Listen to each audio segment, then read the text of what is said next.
നമ്മുടെ ചുറ്റും ഒരുപാട് മതങ്ങളും ദൈവങ്ങളൊക്കെ ഉണ്ട്.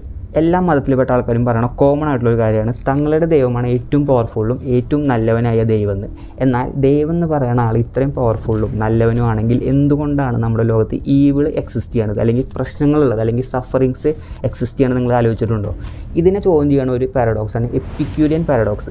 എപ്പിക്യൂരിയൻ പാരഡോക്സ് 4 സ്റ്റേറ്റ്മെൻറ്റ്സിന് ചുറ്റുമാണ് റിവോൾവ് ചെയ്യണത്. അതിൽ ഒന്നാമത്തെ സ്റ്റേറ്റ്മെൻറ്റിന് ദൈവത്തിന് തിന്മകളും സഫറിങ്സും എല്ലാം മാറ്റാൻ ആഗ്രഹമുണ്ട്, പക്ഷെ ചെയ്യാൻ സാധിക്കണില്ല.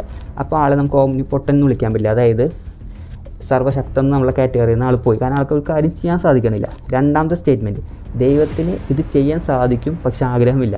അപ്പോൾ ആളെ നമുക്ക് ഏറ്റവും നല്ലവനാണെന്ന് കരുതാൻ പറ്റുമോ? ഇനി മൂന്നാമത്തെ സ്റ്റേറ്റ്മെൻറ്റ് ദൈവത്തിന് ചെയ്യാനും സാധിക്കും ആഗ്രഹമുണ്ട്, പക്ഷേ എന്നാൽ എന്തുകൊണ്ടാണ് ലോകത്ത് അപ്പോൾ ഈവിൾ എക്സിസ്റ്റ് ചെയ്യണത്? ഇനി നാലാമത്തെ സ്റ്റേറ്റ്മെൻറ്റ് എന്താ പറയണേ? ദൈവത്തിന് ചെയ്യാനും സാധിക്കില്ല എന്നാൽ ആഗ്രഹമില്ല, എന്നാൽ നമുക്ക് ആളെ ദൈവമായിട്ട് കാണേണ്ട കാര്യമുണ്ടോ?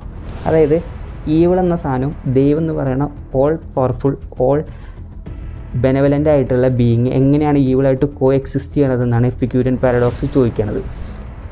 അപ്പോൾ നിങ്ങൾക്ക് വേറൊരു കാര്യം പറയാം, അതായത് സന്തോഷത്തിൻ്റെ വില മനസ്സിലാക്കി തരാൻ വേണ്ടി വിഷമിപ്പിക്കുന്ന ആളാണ് ദൈവം എന്ന്.